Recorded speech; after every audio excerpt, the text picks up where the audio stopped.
এবার আপনার কাছে আসছি। আমার প্রশ্ন হচ্ছে, তৃণমূলের আমলে ৬,৬০০ কারখানা বন্ধ হয়ে গেছিল, বামেদের আমলে তথ্য বলছে প্রায় ৫৮,০০০ ছোট বড় ইউনিট বন্ধ হয়ে যায়।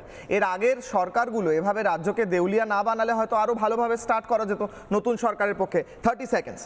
স্বাধীনতার পর থেকেই পশ্চিমবাংলা কোনোদিন খুব একটা শিল্প অনুকূল ছিল না। একটা হচ্ছে কাঁচামালের অভাব, দ্বিতীয় হচ্ছে গভীর সমুদ্র বন্দরের অভাব এবং হিউম্যান রিসোর্স বা মানব সম্পদ না থাকা। এটা গোটা দেশ জুড়ে স্বীকৃত। এই অসভ্যতাগুলো করবেন না। বিজেপি মানে অসভ্য জানি, চুপ করুন। তৃতীয় কথা হচ্ছে, বামফ্রন্ট সরকার আসার পর হিউম্যান রিসোর্স তৈরি করেছিল, আইটিআই কলেজ তৈরি করা, ইঞ্জিনিয়ারিং কলেজ তৈরি করা, সার্বজনীন শিক্ষার মাধ্যমে সকলের হাতে শিক্ষা তুলে দেওয়া। সেখান থেকে হিউম্যান রিসোর্স বামফ্রন্ট আমলে তৈরি হয়েছিল, এটা গোটা দেশ জুড়ে স্বীকৃত। দ্বিতীয় কথা হচ্ছে যে মেজিয়াতে যে ইন্ডাস্ট্রির কথা তোমরা এতক্ষণ ধরে দেখাচ্ছিলে, সম্ভবত নিশ্চয়ই ওটা তোমরা বাঁকুড়ার মেজিয়ার কথা বলছো। বাঁকুড়ার মেজিয়ার ওই ইন্ডাস্ট্রিয়াল বেল্টে আমি নিজে গিয়ে মিটিং করে এসেছি। সেই যে ইন্ডাস্ট্রিয়াল বেল্ট, এটা বামফ্রন্ট আমলে তৈরি করা। ওইখানে কয়লা এবং ইস্পাত নির্ভর যে ইন্ডাস্ট্রি, সেটা বামফ্রন্ট আমলে তৈরি করা। তারপর কি হলো? একদম বামফ্রন্ট আমলে মাঝে তৃণমূল আমলে তার প্রোডাকশন কমে গেল। মাঝে তৃণমূল আমলে তার প্রোডাকশন কমে গেছিল।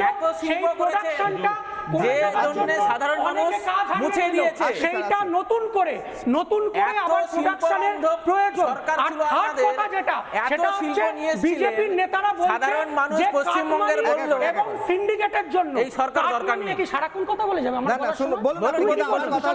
আপনার তথ্যতে ভুল আছে। আপনার তথ্য, আপনি যে তথ্য দিচ্ছেন, এবার আমি পাল্টা তথ্য দিচ্ছি। ৫৮,০০০ কারখানা ছোট বড় ইউনিট আপনাদের সময় বন্ধ হয়ে গেছে। শুভম, এটার উত্তর দিন। ৫৮,০০০ ইউনিট আপনাদের সময় বন্ধ হয়েছে। কারখানা ছোট বড় শিল্পর ক্ষেত্রে বিভিন্ন জায়গায় কারখানা বন্ধ হওয়া, জুট মিল বন্ধ হওয়া, এগুলো বন্ধ হয়েছে। আপনারা কেন করেছেন এগুলো বন্ধ? আপনারা কেন শিল্প আনেননি? আপনারা কেন শিল্প করতে দেননি?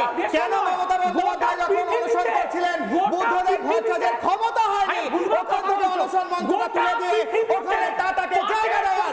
কারণ বুদ্ধদেব ভট্টাচার্য ভোট ছিল না, বুদ্ধদেব ভট্টাচার্য ভীতু ছিলেন, বুদ্ধদেব ভট্টাচার্য ভয় পেয়েছিলেন। এবার আমি আপনাকে লিস্ট শোনাচ্ছি। দ্বিতীয় কথা, তোমরা কি বললে, বিজেপি নেতারা কি বলছে কেন হয়নি? তৃণমূল আমলে কাটমানি এবং সিন্ডিকেটের জন্য হয়নি। আজকে তৃণমূলে জেলা স্তরে, লোকাল স্তরে যে নেতারা কাটমানি এবং সিন্ডিকেটের সাথে জড়িত, যারা শিল্প হতে দেয়নি, হয় আজকে তারা সরাসরি বিজেপিতে যুক্ত হয়ে গেছে, নয়তো বিজেপি তৃণমূলে যুক্ত হয়েছে। সিস্টেমটা একই থাকবে।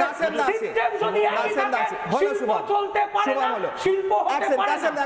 আমি কয়েকটা তথ্য দিয়ে রাখি স্যার, 1 সেকেন্ড। আমার কাছে তথ্য বলছে ৫৮,০০০ ইউনিট বন্ধ হয়েছে। তার মধ্যে কয়েকটার যদি আমি নাম বলি, বামেদের সময় 1977 থেকে 2011 national tannery, eastern paper mill, Dunbar cotton mill, Bengal lamp, Sulekha, Usha, Basanti cotton mill, Bangodoy cotton mill, Beni limited, Jay engineering, Prabartak jute mill, aluminium manufacturing, Jessop, Dunlop, Shaw, Wallace, Siddhartha, এগুলো আমি যদি লিস্ট বল করি শুভম, লজ্জায় পড়ে যাবে, লজ্জায় মাথা নিচু হয়ে যাবে শুভম।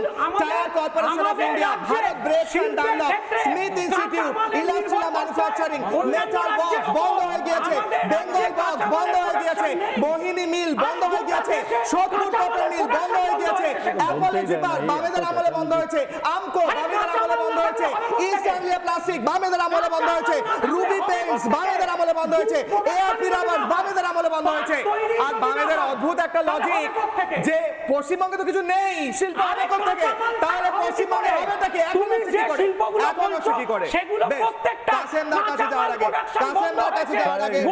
স্যার বলছে, কাসেমদা 1 সেকেন্ড, 10 সেকেন্ড স্যার, একটা কথা বলছে স্যার, এক্ষুনি 10 সেকেন্ড স্যার, আসি শুভম। আরবান ল্যান্ড সিলিং থাকলে বড় ইন্ডাস্ট্রি হতে পারবে? বামেরা সেটা কেন রেখেছিল? বামেরা আদিত্য বিড়লাকে জিপিওর সামনে যেভাবে হেনস্থা করেছিল, তখন উনি প্রতিজ্ঞা করেছিলেন আর আমি বাংলায় থাকবো না, এখান থেকে চলে গেছিলেন। এগুলো কি ভুলে গেলে চলবে? নানা ধরনের কন্টেন্ট দেখার জন্য লাইক করুন, শেয়ার করুন আমাদের ফেসবুক পেজ, সাবস্ক্রাইব করুন আমাদের ইউটিউব চ্যানেল। পাশাপাশি অন্যান্য ব্রেকিং নিউজের জন্য অবশ্যই চোখ রাখুন রিপাবলিক বাংলায়।